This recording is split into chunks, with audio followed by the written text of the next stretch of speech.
Olá, estamos ao vivo. Boa noite, meus amigos e amigas do Reflexões Psiquiátricas. Hoje vamos fazer a nossa segunda parte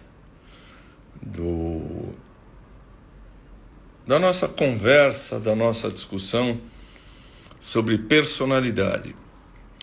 Na primeira vez falamos um pouco de personalidade e hoje vamos tentar entrar nos transtornos de personalidade. Enquanto a gente espera mais algumas pessoas, eu vou botar uma musiquinha para vocês, para dizer que talvez nunca no mundo,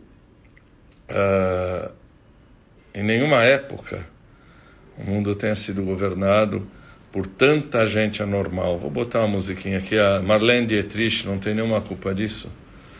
Nós vamos ouvir Lili Marlene.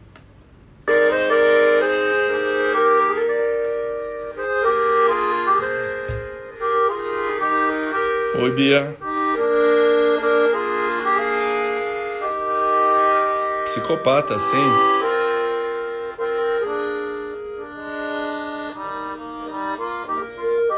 Worden Kaserne, wohnen große Tor, sterne Laterne und stehen sie noch davor. Dort wollen wir uns wiedersehen, bei der Laterne wohl würde stehen, weiß Lili Marlene. Wie eins Lili Marlene. Uns beide Schatten sahen wie nauisch aus. Dass wir lieb uns hatten, das sah man gleich daraus. Und alle Leute sollen es sehen, wenn wir bei der Sterne sehen. Wie heißt Lili Marlene? Wie heißt Lili Marlene? Bom, vou poupar vocês da minha cantoria. Essa música é Lili Marlene. Era um hino dos soldados alemães durante a Segunda Guerra. Por isso que eu dizia que nunca teve tanto psicopata no mundo como naquela época. Talvez. Nos governavam, não foi assim o Kretschmer falou. Mas não foi depois de algum tempo as tropas americanas, inglesas e francesas gostaram da música e começaram a traduzir em francês, inglês. É nada, meu amigo Bruno, cuidado, nada. Bom, vamos lá. Acho que tá ruim aqui. Eu tô sem voz. Deixa eu pegar aqui, me arrumar. Tati, boa noite. Ainda bem que você não ouviu Lili Marlene. Você não ia gostar nada.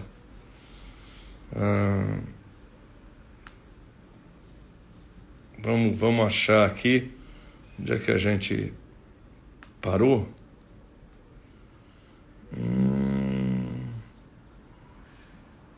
Onde é que a gente parou? A gente tem que falar de personalidade psicopática. Onde é que a gente parou na aula passada, no bate-papo passado? Tá aqui.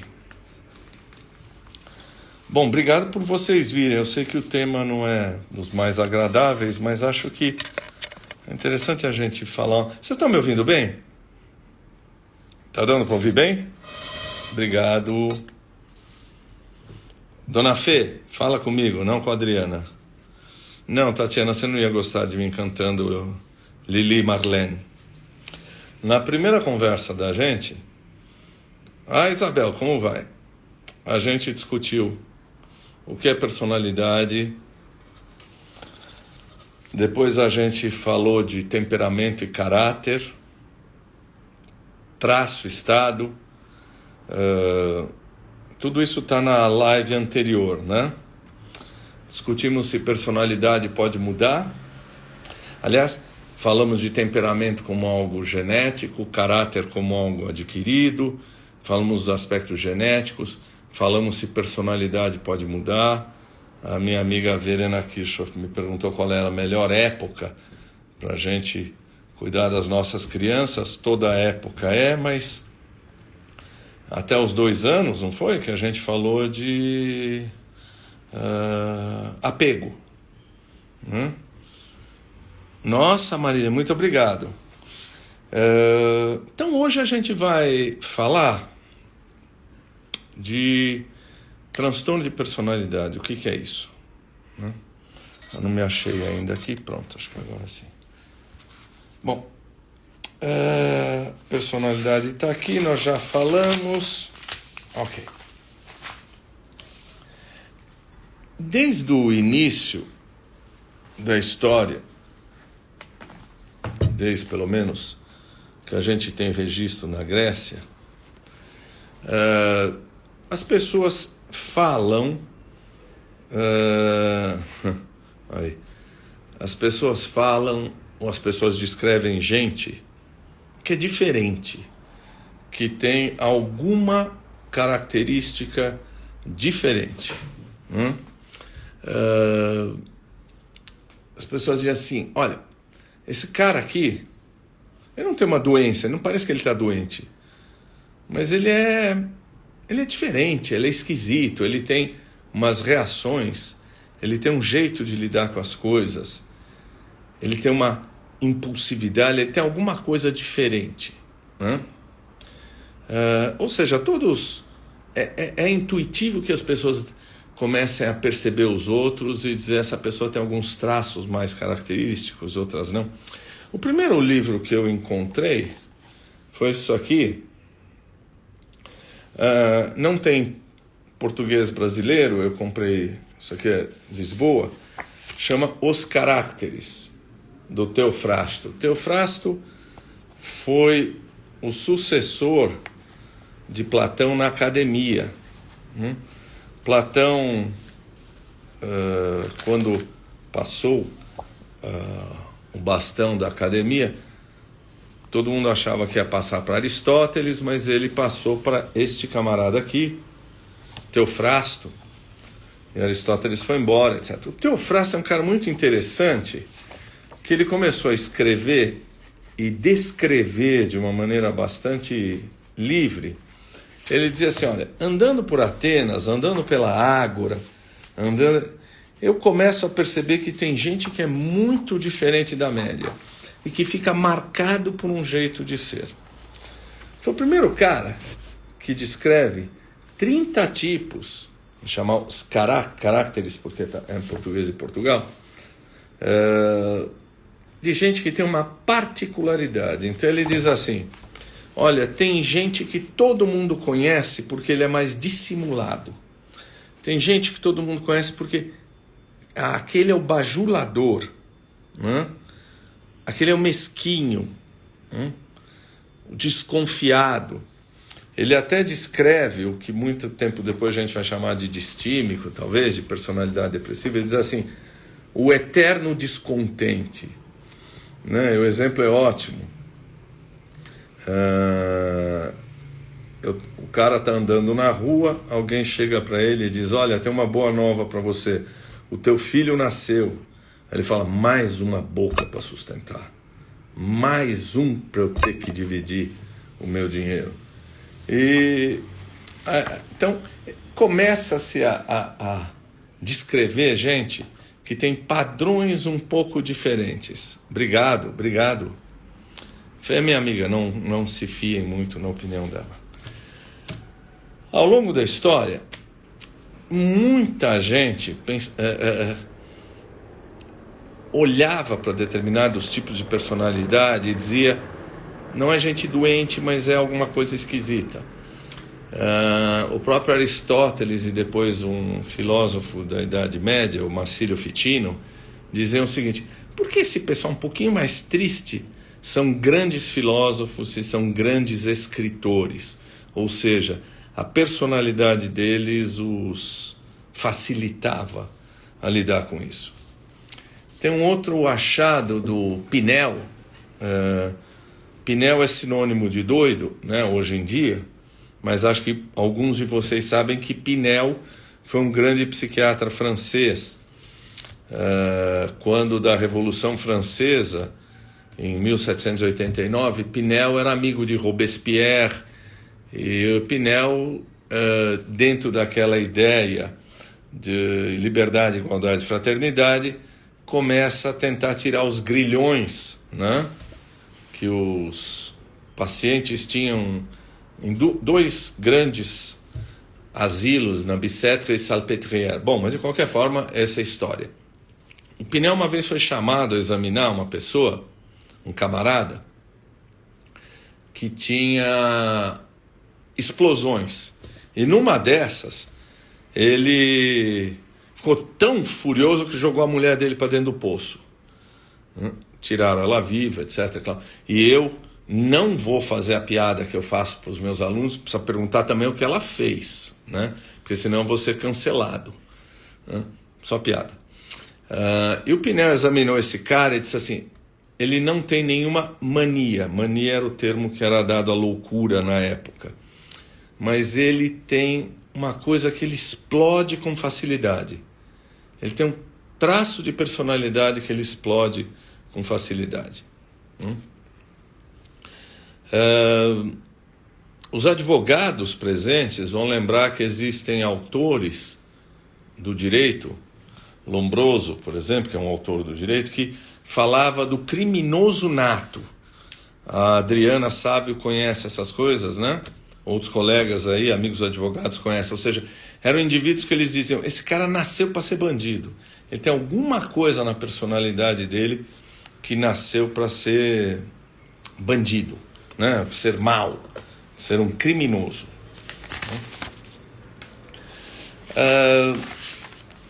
Aí acho que tem a melhor contribuição dessa história num psiquiatra alemão chamado Kurt Schneider. Esse é um facsímile do livro dele. Ele, em 1923, na Alemanha, ele escreveu um livro chamado As Personalidades Psicopáticas. Tá? Na verdade, hoje a gente usa o termo psicopata para falar de um determinado tipo de transtorno de personalidade. Ele chamava de psicopata um conjunto de pessoas. Ele dizia assim, olha, eu não sei o que esses caras têm. Eu acho que eles não são doentes. Mas eles têm alguma coisa na personalidade que é desadaptada. E aí ele usou uma definição linda, brilhante, que é usada até hoje no DSM-5, em todas as classificações psiquiátricas. Ele disse assim, essas pessoas têm alguma coisa desajustada, alguma forma de se relacionar com ele, com outro ruim. E eu vou chamar de personalidade psicopática, vamos lembrar que o termo psicopática hoje ficou só para um grupo, aquelas pessoas que, em função da sua personalidade, sofrem ou fazem os outros sofrer. Então, eu não faço a minha família sofrer por causa do meu alcoolismo. Eu não faço a minha família sofrer por causa da minha dependência de drogas. Faço, mas não é isso. Eu faço os outros sofrerem em função de como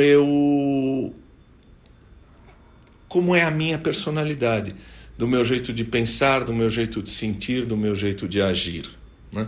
Ou então eu tenho uma forma desadaptada que muitas vezes eu percebo, outras vezes não, que me faz sofrer. Eu sofro por causa da minha característica de personalidade, ou eu faço os outros sofrerem pela característica de personalidade que eu tenho. Bom, vamos deixar isso aqui de lado. E aí vamos pegar isso da seguinte maneira. Como é que a gente, então, pode pensar em termos psicológicos, não só nessa questão de que eu faço sofrer ou sofro por causa das minhas características de personalidade. Eu vou passar muito rapidamente por isso, porque essa é uma grande discussão. Tem um jeito de fazer diagnóstico, que é um jeito médico de fazer diagnóstico, que a gente chama de categorias. Categoria é assim, categoria da planta, categoria do bicho, são categorias onde há uma divisão, onde há uma cisão muito clara. Gravidez não é doença, mas não existe meia grávida ou inteira grávida, ou está grávida ou não está grávida. Ou o indivíduo está ouvindo vozes ou ele não está ouvindo vozes, não tem meia voz. Então, este é o jeito mais médico de fazer diagnóstico, quer dizer, a pessoa tem uma doença e entre saúde e doença tem um corte muito preciso. Isso chama categorias, são categorias diferentes. A saúde e a doença são categorias diferentes. É horrível isso, eu estar falando desse jeito, de repente está todo mundo boiando, mas se alguém me disser assim, tudo bem, está dando para entender, eu sigo. Então, isso chama categoria. Esse é o jeito médico de fazer diagnóstico. Um outro jeito é entender as nossas características como uma dimensão. Entre o preto e o branco, tem vários tons de cinza, sem me referir àquela porcaria daquele livro, né? Quer dizer o seguinte, e eu vou mostrar um gráfico aqui. Bom, vamos imaginar que eu pego uma população e... Tá ruim, né? Mas tá bom. Eu pego uma população e avalio traço de agressividade nessas pessoas. Tem gente aqui que tem muito pouca reação agressiva, são considerados extremamente pacíficos, muito poucas reações agressivas, e aí vai, né? Aí vai, a maior parte da população fica aqui no meio, né? Até que chega aqui na ponta, que é um número menor, que são pessoas que têm como um traço muita agressividade. Quer dizer, você vai do 0 para gente que é muito agressiva. Claro que nas pontas você tem menos gente e aqui a população se distribui mais aqui. Bom, vamos pegar esse povo aqui que é muito agressivo. Ou seja, eles se caracterizam por ter um traço muito agressivo. Como é que eu vou definir então? Aí eu pego essa dimensão aqui e digo assim, bom, eu vou usar arbitrariamente o seguinte critério. Se a hora que essa agressividade começar a dar problemas para a pessoa, problemas para os outros, desadaptação, eu vou considerar isso um transtorno de personalidade. Tá? Então, eu uso as duas coisas. Eu uso a dimensão, mas aí também eu arrumo um ponto de corte. E qual é o meu ponto de corte? Se isso está prejudicando alguém. Vamos pensar, eu vou falar de narcisismo. Né? Narcisismo. Cadê? Aqui. Né? Todo mundo de vez em quando é um pouco narcisista, né? Eu, você, todo mundo que está aí. Não balança a cabeça para mim, não. De vez em quando a gente gosta de se exibir, de se mostrar, de ter um traço nosso. Mas isso é normal. Né? Aliás, é isso que eu vou mostrar para vocês. Todos os traços psicopáticos, todos os tipos de transtorno de personalidade psicopática que a gente vai falar aqui, todos nós temos um pouquinho desses traços. Tá? Muita gente vai se identificar, mas aqui o indivíduo é um monge, não tem nenhuma manifestação de narcisismo, etc. Aí vai, para a população, de vez em quando, todos nós gostamos de nos mostrar um pouco, de nos sentir mais importante. Agora, quando eu chego aqui na ponta, eu tenho gente que permanentemente pergunta para o outro, você sabe com quem está falando. Permanentemente tenta se mostrar mais do que é. Permanentemente se diz a última bolachinha do pacote. Tá? Então, aqui, a hora que a gente começa a achar que, peraí, a partir daqui, isso daqui está desadaptado. A partir daqui, esse cara ou está sofrendo, em geral não sofre, faz o outro sofrer. Tá? Então, a gente pega algumas das características, vê que são distribuídas na população e a partir da ponta ali dos caras que são excessivos, que têm características excessivas, você faz um ponto de corte mais ou menos arbitrário, quer dizer, como a gente faz 12 por 8. Por que não é 125 por 85? Porque os estudos mostram que acima de 12 por 8 você tem maiores complicações, até 12 por 8 não tem. E é mais ou menos assim, quer dizer, a partir deste ponto, essas pessoas talvez tenham mais problemas. Eu vou falar, mas está na sequência, tem um monte de perguntas aqui. Eu vou falar lá na sequência.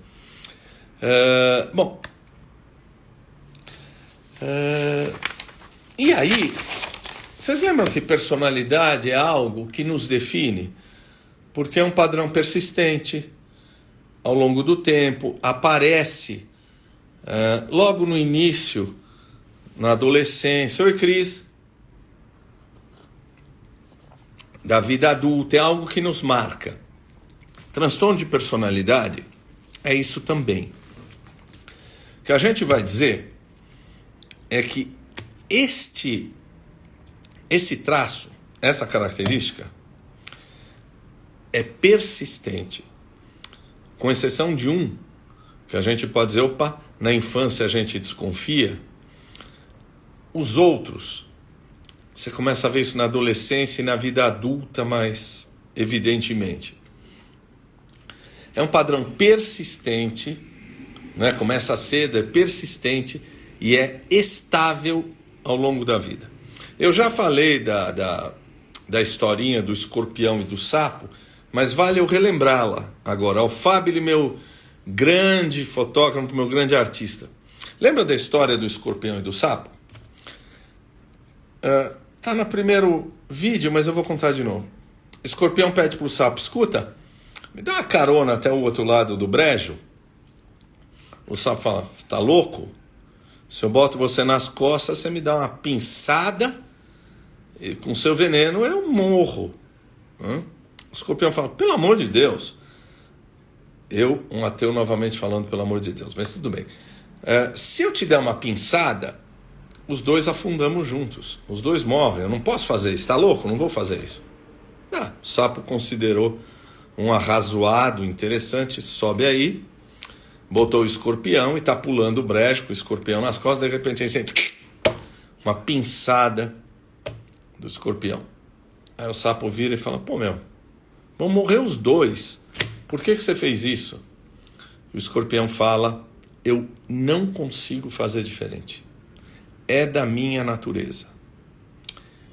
É interessante a gente pensar nisso quando a gente está falando de transtorno de personalidade, né? Quer dizer, o indivíduo sabe que aquilo vai prejudicá-lo muitas vezes, sabe que aquilo vai machucar o outro, vai prejudicar o outro, mas ele não consegue fazer diferente.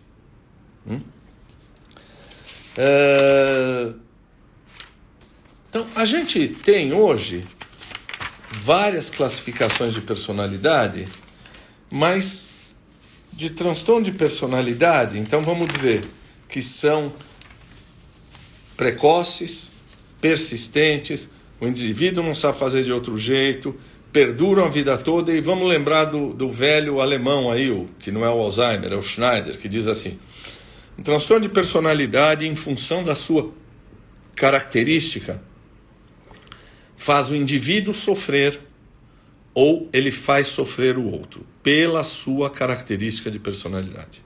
Tá? E existe uma classificação de transtorno de personalidade hoje, são vários tipos. O paranoide, o esquizoide, o antissocial, o borderline, que as pessoas estão me pedindo, o histriônico, o narcisista, né? Vários. São 1, 2, 3, 4, 5, 6, 7, 8, 9, 10. Bom, aí vamos falar um pouquinho de cada um deles, né? Eu vou atender aqui pela ordem algumas pessoas que me pediram. Então, a Jordana me pede para eu falar de transtorno narcisista de personalidade. Não, vamos começar por outros. Esse é mais longo, Jordana. Vamos começar pela Ana Lúcio, que não é você, querido Lúcio, que me pergunta assim, qual é a diferença entre TOC, transtorno obsessivo compulsivo, e personalidade obsessiva compulsiva? Né? Muita gente você fala assim, não, você tem uma personalidade obsessiva. Ele pergunta, eu tenho TOC? Não, você não tem TOC. São coisas diferentes, né? Posso falar assim daqui a pouquinho. O que é o TOC? Né? O transtorno obsessivo compulsivo é um transtorno psiquiátrico, é uma doença que tem inclusive repercussões, existem neuroimagem mostrando determinadas áreas cerebrais comprometidas né? O borderline tá na sequência aí. Se não der para falar hoje, falo numa terceira, se vocês me aturarem. O que é o toque? O toque é um quadro psiquiátrico caracterizado pelo seguinte: eu estou falando com vocês e de repente encosto a mão aqui na mesa. Imediatamente a minha cabeça diz assim: está contaminado, está contaminado, está contaminado, está contaminado. Eu continuo tentando conversar com vocês e está contaminado, está contaminado, está contaminado. Um pensamento, uma imagem passa pela minha cabeça. Sou eu mesmo, não estou ouvindo vozes, não. Mas eu não consigo controlar esse pensamento. Você já alguma vez estavam dirigindo e de repente entra uma musiquinha na cabeça que você fica querendo tirar? Menina Veneno, e fica lá tocando, você acha música chata, eu não consigo tirar da cabeça?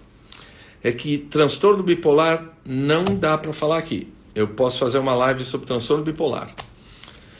Então, o pensamento obsessivo é um pensamento que eu não controlo, repete-se indefinidamente na minha cabeça, é sempre o mesmo conteúdo, né? E eu estou falando com você e está contaminado, está contaminado, está contaminado, está contaminado. Eu começo a entrar numa angústia tão grande que eu vou inventar para vocês que, me desculpe, está tocando a campainha lá. Aí eu saio correndo pro banheiro, lavo as mãos, lavo. Aí quando eu volto, eu encosto aqui, tá contaminado. E aí eu saio correndo, né? Tá certo, verdade. E a primeira parte são os pensamentos obsessivos, e a segunda parte é a compulsão. O que é a compulsão? Eu faço algo para diminuir a angústia que aquilo me dá. Outro exemplo, eu estou conversando aqui com vocês e de repente eu penso: eu deixei o gás aberto, eu começo a entrar numa angústia danada. Eu vou lá, peço licença para vocês, saio correndo, checo, chama checagem. Isso, assiste Toque. Mexo, não, tá fechado. Aí eu volto para cá, começo a falar com vocês, mas será que a hora que eu mexi, na verdade, eu não abri o gás? E aí começa a angústia, vai morrer todo mundo, Aí eu saio correndo, checo o gás de novo e volto. Aí estou conversando com vocês novamente. Tá? Então o que acontece? O pensamento, a imagem obsessiva é torturante, eu não consigo me livrar dela. E eu tento fazer alguma coisa que diminua a angústia, que é o que a gente chama de compulsão. Pode ser lavar, pode ser checar se a porta está aberta, se eu fechei a porta, se eu tenho que repetir várias vezes, né, um determinado número, se eu tenho que ficar somando placas, quer dizer, é algo que eu não consigo parar. Tá? Todos nós temos um pouquinho de vez em quando de pensamento obsessivo. Primeiro, crianças também têm, tá? Mas isto é algo dramático. A pessoa pode passar 6, 8, 10, 12 horas do dia indo checar se o gás está aberto ou não, lavando a mão ou não, a ponto de se ferir. Essa é uma doença. Isso chama transtorno obsessivo compulsivo. Personalidade obsessivo-compulsiva, eu nem gosto muito desse nome porque as pessoas fazem confusão. Tem um nome clássico, que como tudo vem do grego, chama anancástico. Anangi, em grego, quer dizer necessidade. O que é o indivíduo anancástico que tem um transtorno de personalidade?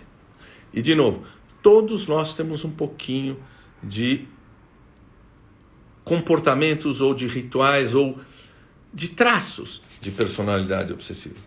O indivíduo que tem uma personalidade obsessiva, vamos lembrar, desde cedo é persistente, não consegue fazer de outro jeito, sofre, tiraniza os outros, mas ele é um cara que é extremamente cuidadoso com tudo, tem extrema cautela com tudo, tá? Preocupação com detalhes, com regras, com listas. Eu vou pegar aqui a minha cola, né? Então, um indivíduo que, peraí, vamos fazer um esquema, Vamos fazer uma organização, todos os horários muito organizados, planilha, planilha, planilha. Você não pode sair disso. Se você mexe na mesa, vamos falar de mim, digamos que eu tenha um transtorno obsessivo de personalidade. Se você pega a minha caneta e vira de lado, eu entro, eu sei que mexer. A regra é tão absoluta que eu sei que mexer. É um perfeccionismo que muitas vezes interfere na conclusão das tarefas. Quer dizer, lembra daquele gráfico? Tem gente que não é nem um pouco perfeccionista. Na outra ponta, indivíduos são extremamente perfeccionistas a ponto de não conseguir terminar uma coisa, né? E no meio, nós seremos um pouco mais ou um pouco menos perfeccionistas. Esses indivíduos têm uma característica tão acentuada de perfeccionismo que eles não conseguem, muitas vezes, terminar aquilo. Ou eles revêem 10 vezes a mesma coisa. São indivíduos, muitas vezes, excessivamente dedicados ao trabalho, à produtividade. É meticuloso, escrupuloso, inflexível. Muitas vezes inflexível em matéria de moralidade, de ética, de religião, né? Indivíduos com personalidade obsessiva, muitas vezes, são indivíduos que fazem colecionismo.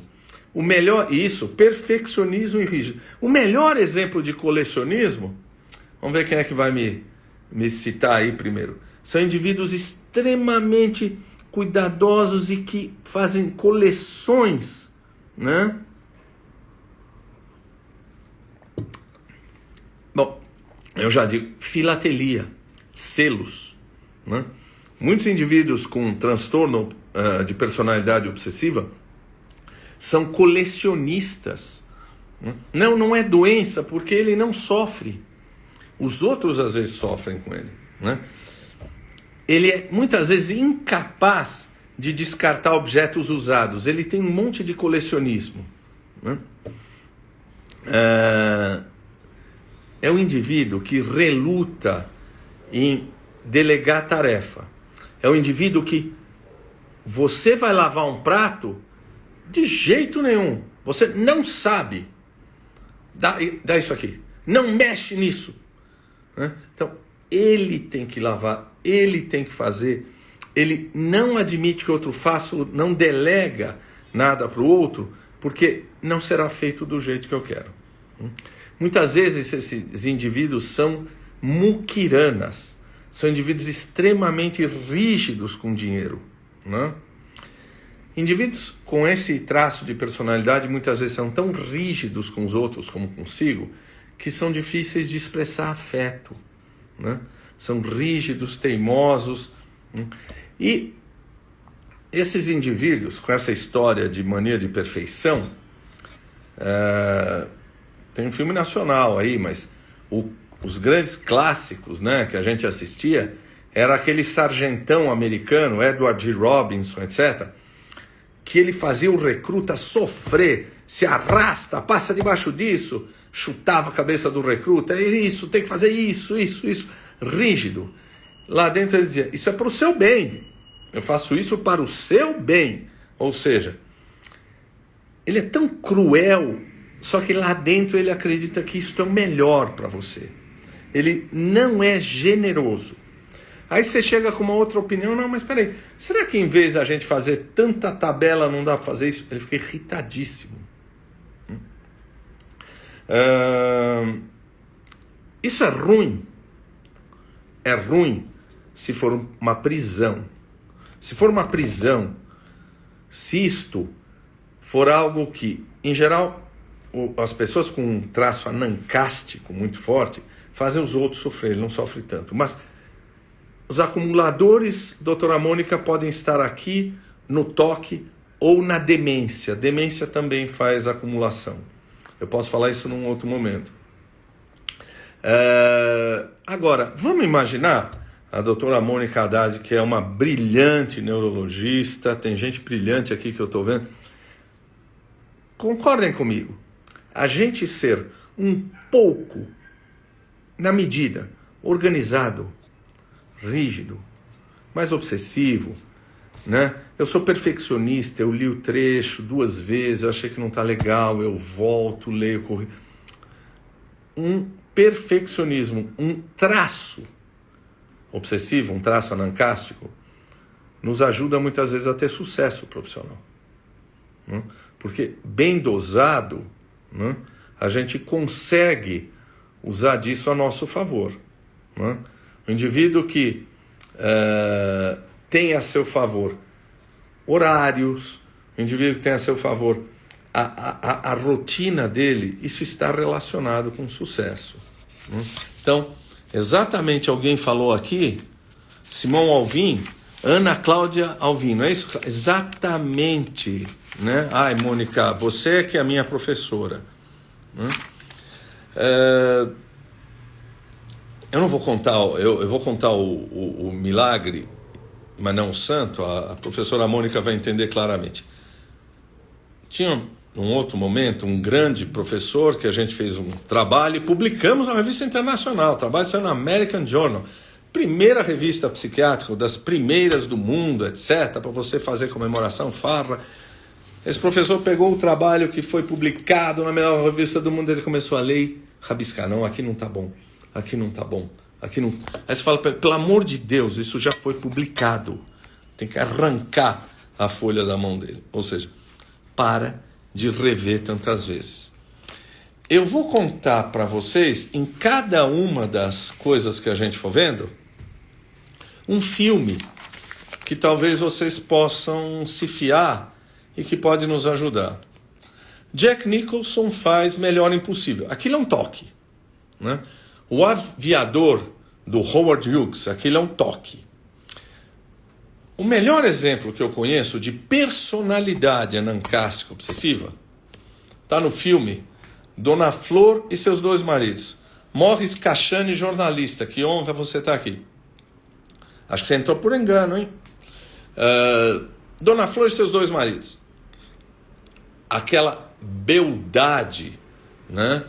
Que é a Sônia Braga, né?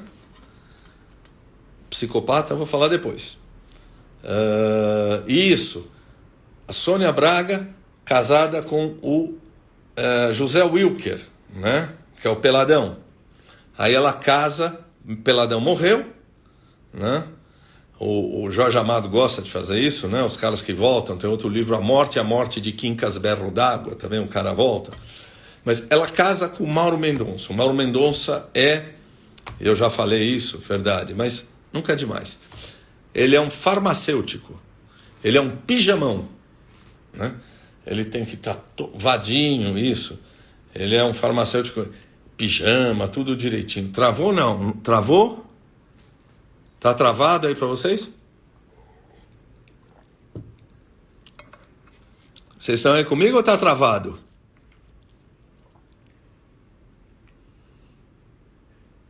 Pessoal, quem é que tá me vendo? Tá tudo bem? Não travou, tá. O Mauro Mendonça diz uma frase, né, Cidinha, que você viu? Ele diz assim, é o melhor exemplo de personalidade obsessiva, personalidade anancástica. Ele diz assim, um lugar para cada coisa em seu lugar. Um lugar para cada coisa em seu lugar. É extraordinário. Esse é o melhor exemplo de uma personalidade obsessiva. Vamos ver o que mais eu tenho aqui de personalidade obsessiva. Tem gente, alguns psicólogos, que dividem personalidade obsessiva, né? O Theodore Millon, ele fala que tem um obsessivo consciente, que é muito prestativo, comprometido. Tem o puritano, né? Que é aquele que cria inimigos entre os infiéis, entre os preguiçosos, tem o burocrático, etc. Bom, e tem um trabalho que eu estava lendo para trazer para vocês. Eu gosto dessas coisas curiosas. O trabalho diz assim, olha, muita gente, e é a grande maioria das pessoas, vai para igrejas, sinagogas, mesquitas, né, para orar, para entrar em comunhão com Deus, tem um honesto desejo de espiritualidade. Vão buscar o ouro na fé, não o ouro em barras. muito comum hoje em dia. E aí os caras fizeram uma pesquisa. Quais são os tipos de personalidade anormal, transtorno de personalidade, que mais vai para algumas igrejas? 3. O que eu falei para vocês, que é o obsessivo, né? Em geral são indivíduos rígidos, religiosos rígidos, dogmáticos e às vezes cruéis. Vamos lembrar? O inquisidor, Tomás de Torquemada, né? Um grande inquisidor que expulsou os judeus de Espanha, né? Influenciou Fernando e Isabel. Narcisistas, né? Personalidades narcisistas costumam se filiar a determinadas igrejas, determinadas fés, né? É aquele cara que, ao invés de estar compartilhando com você, ele acha que ele toma cafezinho com Deus. Nós vamos falar dos narcisistas daqui a pouco. E o antissocial, ou psicopata, que é o que ficou o termo antissocial. Ele é um indivíduo que mente, é um indivíduo que busca ascender-se, é um indivíduo que se vinga, né? O melhor exemplo, talvez, é isso, são obsessivos, narcisistas e psicopatas, são os, fora toda a grande maioria das pessoas que buscam a fé mesmo, né? É isso, se sente o melhor, se sente um gênio. Esses são os caras que pedem barras de ouro, né? Mas o exemplo maior, vamos ver se eu vou lembrar, depois se alguém achar que não é esse o ano, é aquele Jim Jones, da igreja Templo dos Povos, qualquer coisa assim, que, acusado de um monte de coisas nos Estados Unidos, ele pegou quase 1000 pessoas e se mudou para Guiana, e criou uma cidade chamada Jonestown. E aí, quando ele ia ser pego, as pessoas foram mortas, obrigadas a se suicidar, ou passaram veneno, morreram mais de 900 pessoas, né? Esse é um grande exemplo de um psicopata que conduz uma fé, uma igreja, né? Não é tão raro. Não é tão raro. Eu não posso falar isso, Tati, eu não posso falar isso.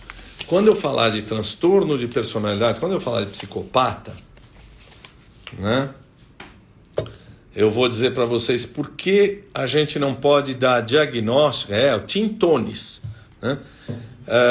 A gente não pode dar diagnóstico de alguém que a gente não examinou. Bom, mas muita gente me pedindo aqui, eu ia falar do narcisismo, mas não, a Tatiana tem privilégios aqui, já que ela foi minha entrevistada. Vamos falar do antissocial, né? O antissocial é um indivíduo que, vou ler para vocês algumas características dele. Ele tem um enorme fracasso. Peraí, vou botar aqui a minha cola para organizar melhor isso para vocês. O antissocial. Cadê? O antissocial está aqui. Antissocial. Pronto. Esse é um tipo de personalidade que muitas vezes a gente... manipulador, narcisista, né? O antissocial, e eu vou dizer para vocês por que eu não gosto do termo antissocial. Antissocial significa que eu brigo com a sociedade, né? E os transtornos de personalidade devem ser desviantes, completamente fora da cultura. É cola, Fausto, eu sou meio... tenho um alemão me invadindo, né? Então, a melhor descrição desses caras é o que o Schneider fala. Em vez de chamar de psicopata, de antissocial, ele diz assim: frio de sentimento. Ele é frio de sentimento, ele não consegue empatizar, ele não consegue perceber o medo no outro, ele não consegue perceber a tristeza no outro, a angústia no outro. A Gabriela sabe.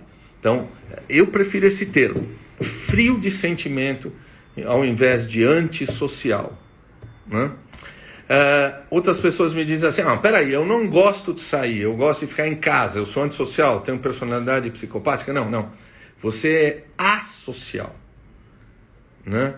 Eu não gosto muito de sair. Né? Vou ler para vocês aqui, então, algumas das características. Né?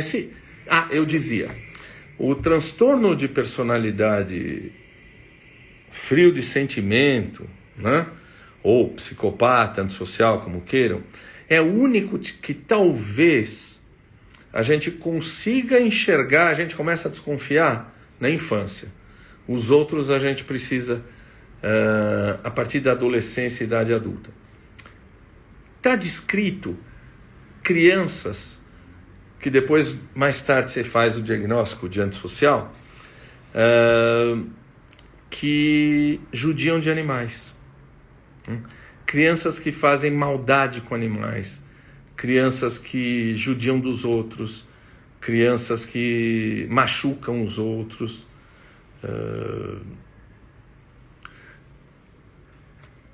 Aquele moleque que amarra um barbante na perna do passarinho e solta o passarinho e depois puxa. Ou então mata gato. Crueldade com animais, com amiguinhos muito precocemente, dá um cheirinho de transtorno de personalidade antissocial ou psicopático. Mas eu vou ler aqui para vocês então. Esse indivíduo tem um enorme fracasso em se relacionar com as normas sociais. Né? Ele frequentemente busca romper as normas sociais. Ele se compraz, ele tem enorme prazer em enganar, falsear. Né? A conduta dele o tempo todo é de ludibriar os outros.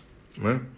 Ele tem uma impulsividade, uma irritabilidade, uma agressividade, uma irresponsabilidade com o bem do outro. Ele não tem empatia com a dor do outro. Né? Então, não sei esse caso. Então, o antissocial ou frio de sentimentos é um indivíduo que não nutre pelo outro nenhuma empatia, que o bem do outro está muito abaixo e distante do bem dele. Né? E acredita-se que isso tem alguma coisa a ver com o lobo frontal. O lobo frontal, para quem é psicanalista, o lobo frontal aqui corresponderia ao que os psicanalistas chamariam de superego, né? Seria um local, ou pré-frontal, mais especificamente, um termo mais técnico, seria o local das regras morais, das regras éticas. Né? Então, o lobo frontal, ele seria um juiz do nosso comportamento. Tá? É interessante, por exemplo, que existe um tipo de demência, que não é Alzheimer, é uma outra demência, chamada de pique, que compromete o lobo frontal. E aí, de repente, aquele velhinho, aquele vovô, que era um fofo, que era um maravilhoso, sai pelado na rua, ou passa a mão na bunda da empregada. Teve um caso na Inglaterra de um senhor fofo, bacana, bom pai, bom avô, que começou a ter desejos, pedofilia, de agredir crianças e de ter sexo com crianças. Esse caso está bem relatado. Ele falou, não sou assim, pelo amor de Deus, me ajude. Ele foi buscar neurologistas, alguns psiquiatras falaram, é um pedófilo tardio e tal. A doutora Mônica já entendeu onde eu vou chegar. Fizeram um exame de imagem. Nesse cara fizeram uma ressonância, ele tinha um tumor aqui no lobo frontal. O tumor foi retirado e ele voltou a ser o fofo de antes. O velhinho fofo de antes. Eu não sei se 2, 3 ou 5 anos depois ele volta dizendo assim, tem alguma coisa errada, eu voltei a ter uns sentimentos de agressividade, uns sentimentos que eu não acho legal. Nova ressonância, o tumor tinha voltado. Então, a gente acredita que pessoas com transtorno de personalidade antissocial, psicopatas, essa leitura do afeto do outro, quer dizer, a teoria da mente, a leitura do afeto do outro, ser indiferente ao sofrimento do outro, pode ter a ver com alguma coisa a nível frontal. É famoso um caso de um indivíduo chamado Phineas Gage. Phineas Gage era um indivíduo que no final do século XIX, ele estava construindo estradas de ferro. E a função dele, função tão inócua para a saúde dele, era pegar, botar dinamite e ficar batendo, né, com ferro, para depois enfiar o ferro e explodir ali onde eles iam colocar as vigas, etc. Então ele ficava, uma hora, explodiu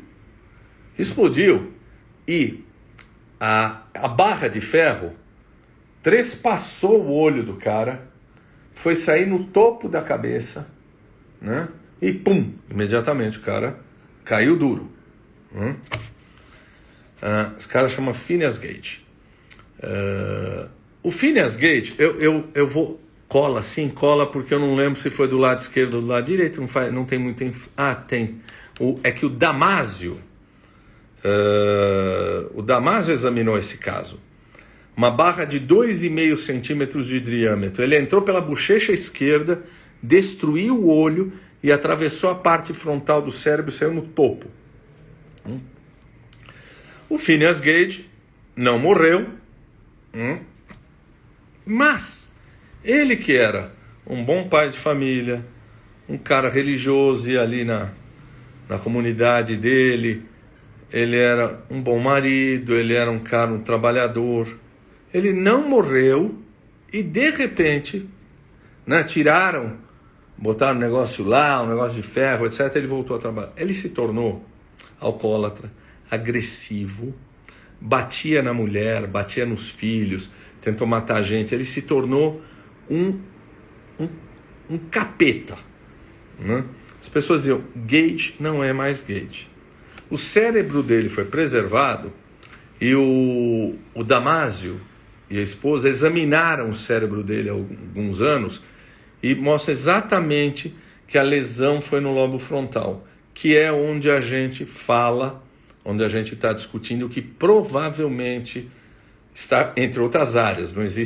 Não tem uma área da moral, mas é uma área importante, né? Se fala que num sistema penal, se você procurar em cadeias, 20, 30% das pessoas que estão presas são psicopatas, têm um transtorno de personalidade, frio de sentimento. Nem todas as pessoas que estão presas são psicopatas, tá? Existe um X que é maior em população carcerária. Para trazer para vocês, eu fui procurar também, há um tempo atrás, serial killer. Será que serial killer é tudo psicopata? Né? O conceito de serial killer foi desenvolvido por um cara chamado Robert Ressler, numa unidade do FBI que estava estudando serial killer. Tem um filme na Netflix, como é que mostra esse estudo dos caras, né? Do serial killer. Serial killer é definido por, no mínimo, 4 mortes, né? Em locais diferentes, um afastamento temporal diferente, né? E exatamente, é da Netflix. E os trabalhos mostram que a maior parte desses serial killers, sim, tem um mind hunt, é isso mesmo, né? Transtorno psicopático antissocial tem 2 tipos. Tem um tipo, a Vera, que adora cinema, vai lembrar, tem um tipo que a gente vai chamar de tipo 1. Tipo 1 é aquele malvado que a gente vai chamar de tipo 1, ou predatório, operativo, organizado. Ele é um agressivo sem empatia, mas ele é estratégico, né? Ele faz o mal aqui, manda ali. Ou seja, ele é um psicopata mais estratégico. O tipo 2 é o que a gente chama de um psicopata não operativo, não organizado. Ele é explosivo, ele é reativo, ele é instável, ele é cara que vai lá e dá porrada e quer matar e é impulsivo. Em filme de gangster, os filmes no ar, eu adorava assistir filme no ar. Tem sempre aquele baixinho, o Edward G. Robinson, que é o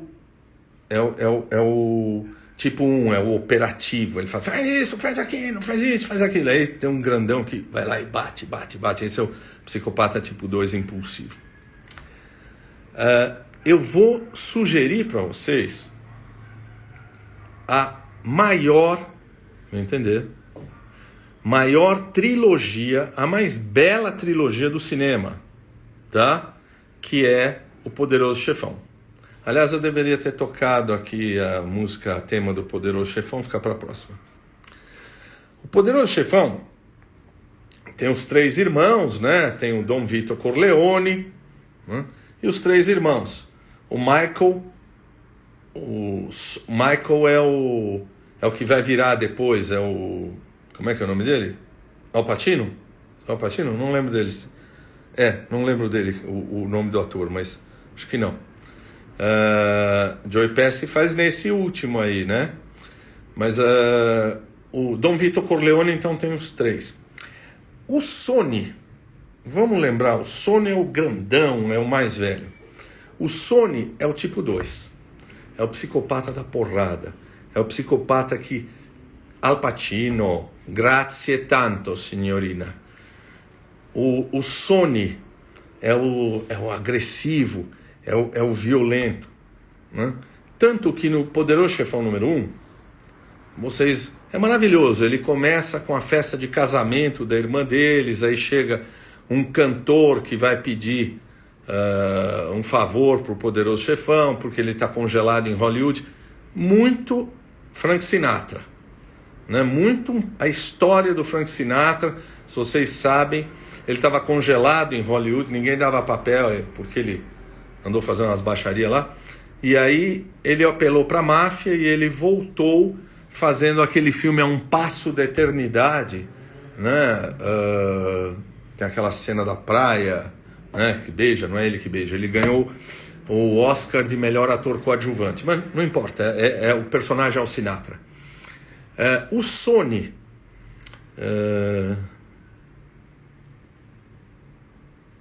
não concordo. Existem estudos neuropsicológicos e existem estudos de imagem. O Sonny, essa moça que casa no início do filme, irmã deles, né? Apanhava do marido, né? Então ela vivia ligando pro irmão, pelo amor de Deus, vem aqui, meu marido tá me batendo. Pá, o marido batia e o Sonny, irritadíssimo, saía sem escolta, sem nada, chegava lá, batia no cunhado, pegava o cunhado e batia a cabeça do cunhado no meio fio, era explosivo e tal. Aí um dia a irmã ligou dizendo, ele tá me batendo de novo, etc. Ele fica doido. Ele é um chefe da quadrilha. Ele não espera escolta. Ele pega o carro e vai lá, porque eu vou matar esse desgraçado, etc. Quem assistiu o filme, é um spoiler, paciência, é uma armadilha. A hora que ele vai passar num determinado lugar, o pessoal levanta e o mata. O cunhado estava macumunado com uma outra quadrilha. Ele sabia que se a irmã gritasse, o Sonny não tem freio. Ele quer matar o cara, ele vai lá, quer bater. Esse é o tipo 2. É o impulsivo. O tipo 1, eu vou terminar hoje mais 10 minutos para falar de antissocial. O tipo 1 é o Michael. Michael é o Al Pacino. O Michael é o cara que volta do exército, é o cara todo organizadinho, que depois vira o chefe da família Corleone, não é? E ele é o psicopata frio, que planeja, né? Vera, eu vou responder talvez mais para o final. Como é que é? Vocês vão lembrar, acho que é no Poderoso Chefão número 2. O Fredo, que é o outro irmão, estava macumunado com uma outra quadrilha e tal, tentaram matar o Michael e tal, né, o Al Pacino. Aí ele desconfia, chama o irmão. Ô, Fredo, vem cá. É o estrategista. Fredo, vem cá. Aquela conversa assim, né? Fredo, você é meu irmão, somos do mesmo pai. Confessa, né? É um misto, viu? Glenn Close é um misto. Confessa. Você estava do lado desses caras que tentaram me matar. Pode confessar. Você é meu irmão. Eu vou perdoar. Nosso pai e nossa mãe nos queriam unidos. Aí o Fredo, que não privava de uma inteligência grande, é verdade, fui eu mesmo, eu colaborei, me perdoe, eu estou arrependido, não sei o que lá. Então, mas não tem problema, meu irmão, a hora que ele sai, mata o cara. Aí vai um capanga, o Fredo quer pescar, leva o Fredo para pescar. E mata o cara, né? Mata o Fredo. Difícil dizer o que prevalece, né? Aparentemente o que prevalece é o mais impulsivo. Um outro antissocial do cinema clássico é o Hannibal, The Cannibal, né? Eu peguei para vocês, eu vou encerrar mais 9 minutos, tá? Acho que dá certo. Acho que é o barco que explode, não é? Mas eles matam ele ali no barquinho, não é? O Michael manda matar. Tem um pesquisador que pesquisou. A ideia dele é boa. Ele diz assim, olha, os psicopatas, eles não sabem falar de amor, não sabem falar de sentimento. Eu vou fazer uma pesquisa para mostrar isso, né? Antissocial e narcisista, depois a gente fala. Então ele pega gente com transtorno de personalidade psicopática, gente que está presa e que não é psicopata, e gente que tem uma personalidade razoavelmente normal, né? E eles assim, esses caras não sabem, nós vamos provar que esses caras não sabem falar de amor, eles não sabem falar de sentimento. Aí ele mostra várias fotografias, né? Anthony Hopkins mostra várias fotografias singelas de amor filial, de nenê, de amor, cenas doces e cenas horríveis de ódio. Aí ele pede para o grupo de antissociais, para o grupo que era presidiário, mas não antissocial, e para o grupo normal, que descrevam o que eles sentiram nas cenas de amor. Bom, pasmem que os resultados mostraram o seguinte, que os psicopatas são capazes de descrever sentimentos de amor com tanta intensidade, de maneira tão expressiva, tão convincente, quanto as outras pessoas. Eles conseguem falar de emoção e falar de sentimento de uma maneira tão linda quanto os outros presidiários e quanto as pessoas que não tinham. O Dexter é maravilhoso e essa é uma coisa muito interessante de você conseguir doutrinar ou educar um psicopata para fazer uma coisa específica. É muito interessante a história do Dexter, né? Aí o cara fala, tá vendo? Tá errado.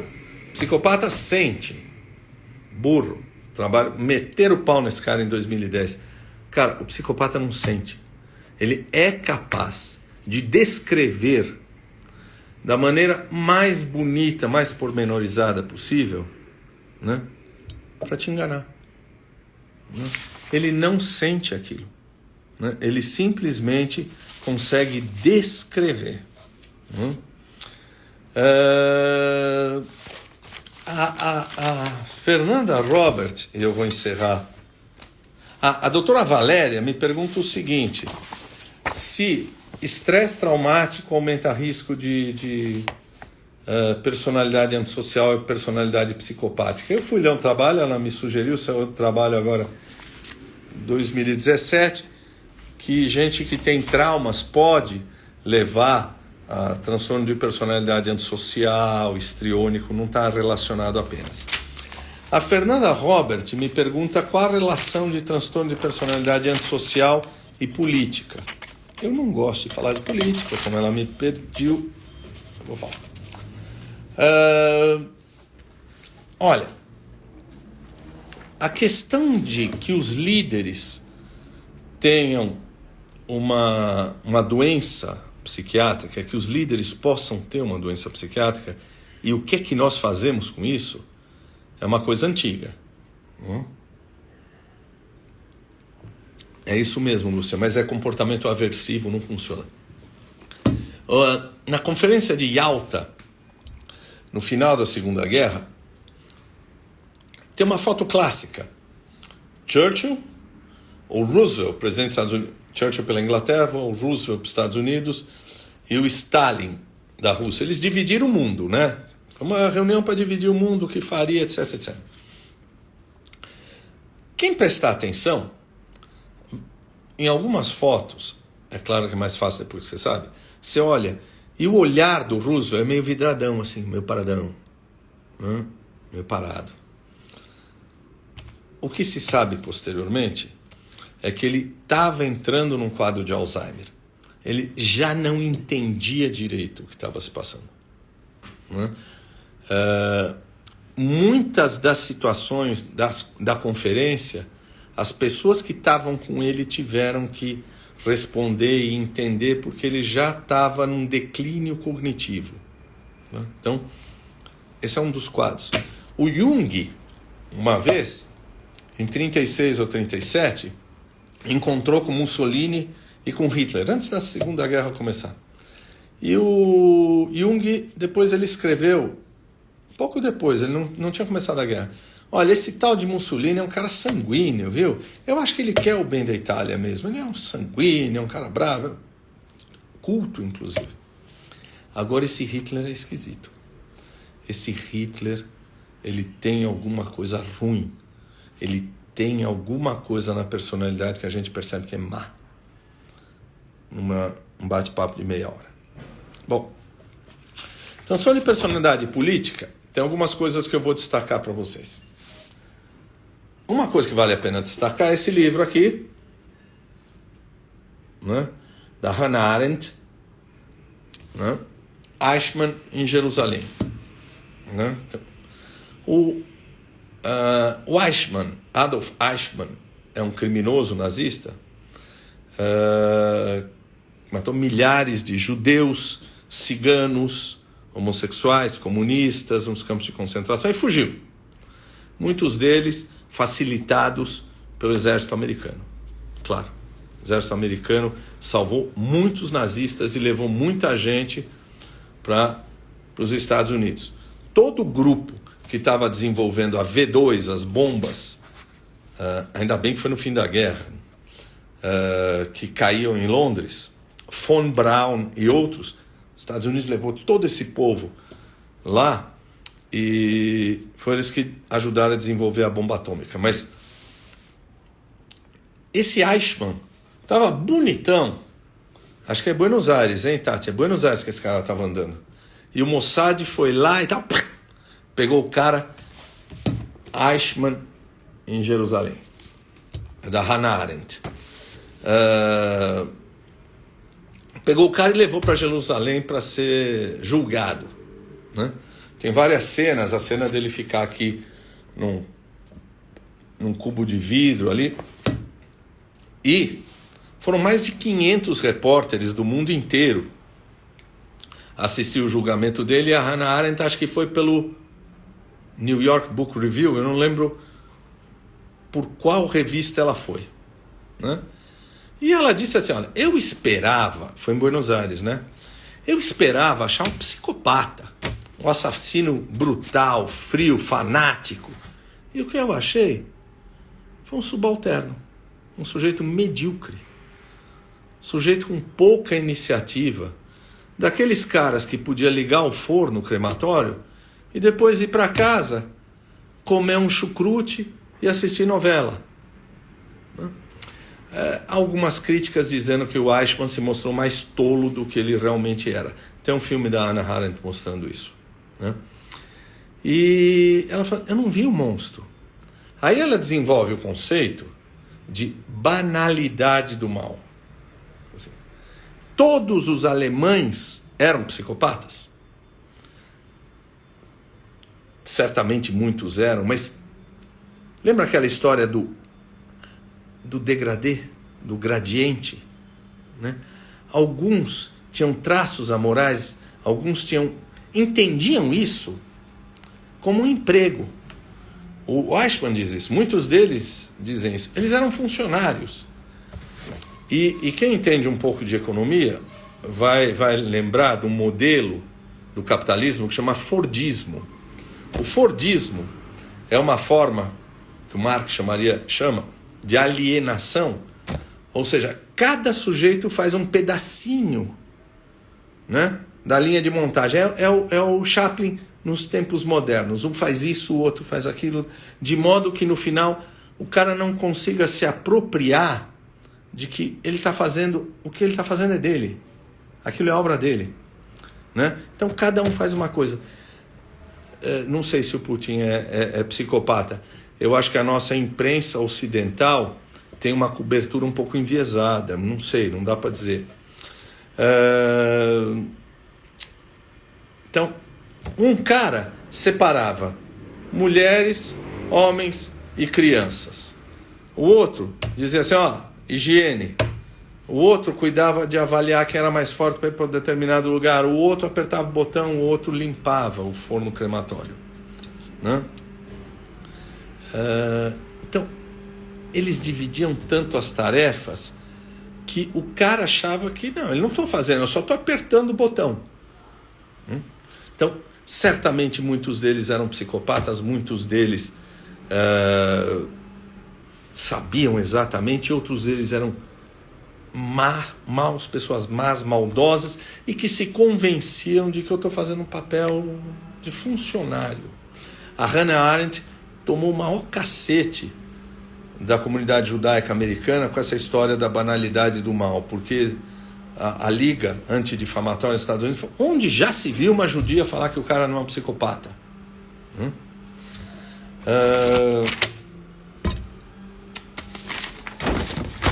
Pessoal, se a gente não for muito longe,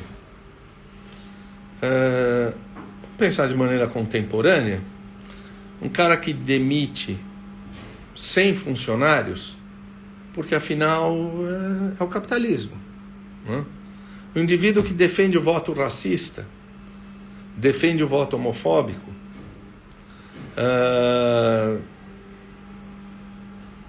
defende alguém que quer destruir a natureza, porque eu quero o bem, eu acho que a agenda é neoliberal, então essas coisas são necessárias, tá? Essa é a banalidade do mal que nós estamos vendo hoje, né? Tem um livro, eu esqueci de pegar, do Etienne de la Boétie. O Etienne de la Boétie é um filósofo, escreveu um livro com 18 anos de idade, 19 anos de idade, chamado Discurso sobre a Servidão Voluntária. Ele era um grande amigo de Messier de Montaigne, né? E é uma das mais belas definições de amizade. Montaigne fala que ele amava, pode-se entender como amigo. O Etienne de la Boétie dizia, eu amo porque quando estamos juntos, ele é ele e eu sou eu. Bom, mas eu já estou fazendo uma digressão. O Etienne de la Boétie diz o seguinte, o tirano, e aí a gente pode pensar no psicopata, que se opõe à democracia, ao humanismo, etc.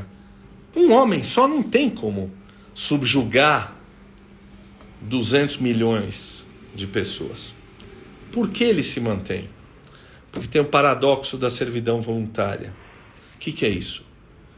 O consentimento de um monte de gente. A servidão voluntária de tantos, porque tem vantagens de servir um tirano. Tantos que não são psicopatas, mas que usufruem disso, é que mantém essa cadeia de intermediários, de cúmplices, de subalternos. Para terminar, eu não posso me manifestar a respeito de se o nefasto é psicopata ou não. Isso é proibido, essa é uma questão ética. Psiquiatra não pode manifestar ou não pode falar de diagnóstico quando não examinou o indivíduo e, mesmo que examinou, é sigilo profissional. Então, eu não vou falar do nefasto daqui, vou falar do nefasto de lá.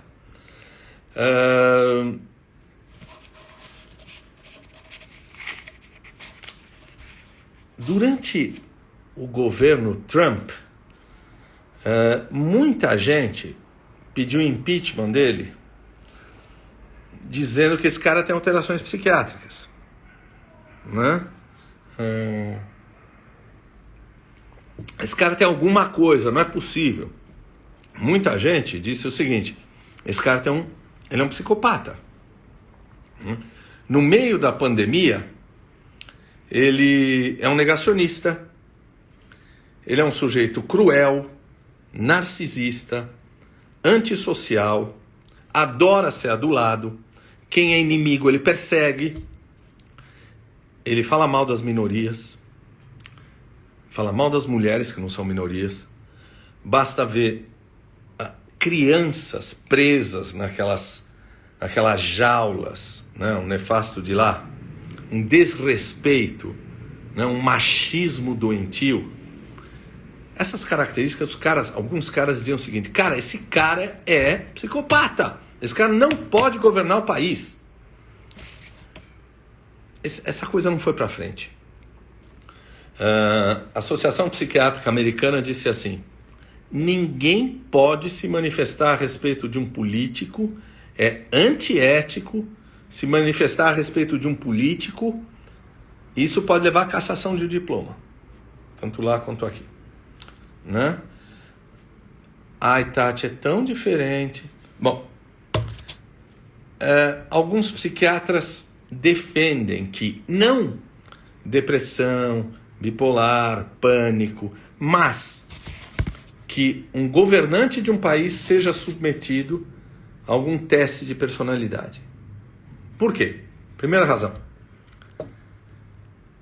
Pega o Trump e alguns outros.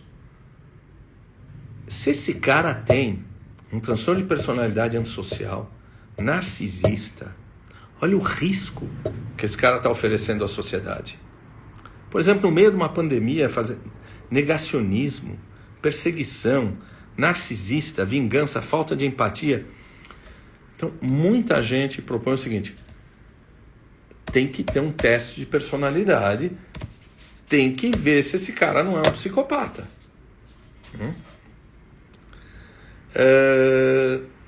Segunda razão, uma questão de estudo. A questão de estudo é assim: estudar esse cara, testar esse cara, vai poder nos dizer um pouco como é que se manifesta essa engrenagem? Como um político psicopata, sua personalidade, consegue influenciar tantos seguidores e levar um ambiente de modo a que ele seja eleito, né? Terceiro, assim, precisamos achar um remédio, né? Falar do Trump. Que características... Suzana, essa é uma outra coisa interessante. Que características nele e do momento histórico que ele está vivendo possibilitaram isso, tá? Acho que a gente tem que entender a história como uma história dialética. A história não é feita de heróis ou de bandidos. Cada um desses caras é a expressão de um momento histórico. Qual é a sociedade que leva esse cara para frente, né? Quais são as forças políticas, as forças culturais que levam esses caras para frente, né? Eu vou terminar já, só para a gente lembrar. O Hegel, o filósofo Hegel, dizia que a história é feita de gênios, de heróis, né? Bonaparte, etc. E desprezava um pouco a questão econômica, a questão social, cultural. O Marx traz essa questão depois, né? Ele traz essa questão mostrando que essas pessoas são frutos de movimentos sociais, são frutos do tempo, são frutos de econômicos, da cultura, de forças que estão se degladiando. Eu acho que eu não tenho mais nada a falar de transtorno de personalidade antissocial. Hoje a gente definiu transtorno de personalidade. Hoje a gente falou de transtorno de personalidade obsessivo-compulsiva. Hoje a gente falou de transtorno de personalidade antissocial. A gente falou um pouquinho da Hannah Arendt, falamos um pouco de política. Da próxima vez eu vou começar. Tem o evitativo, dependente. Eu peguei algumas coisas de narcisismo. Então a gente pode começar com o mito do Narciso, né? Vou falar um pouco de mitologia. Todo mundo está querendo falar de borderline, né? A gente pode falar de borderline. Então, nossa, imagina. Eu espero que tenha sido claro. Acho que a gente está fazendo esse canal. A ideia é falar de cultura, falar de ciência, falar de algo que a gente possa fazer divulgação científica. Divulgação científica e despertar um pouco as pessoas. Obrigado a todos. Ainda não está marcado, mas depois a gente marca. E eu começo por personalidade narcisista. Suzana, desculpa eu não consegui te responder, mas você tem toda a razão. Muitas dessas pessoas ascendem porque esta personalidade os leva a romper com qualquer ética, com qualquer moral, com qualquer pejo que a pessoa tenha em relação a trair, trapacear, roubar, matar, tá? Boa noite, beijo, obrigado pessoal, obrigado. Mês que vem a gente volta.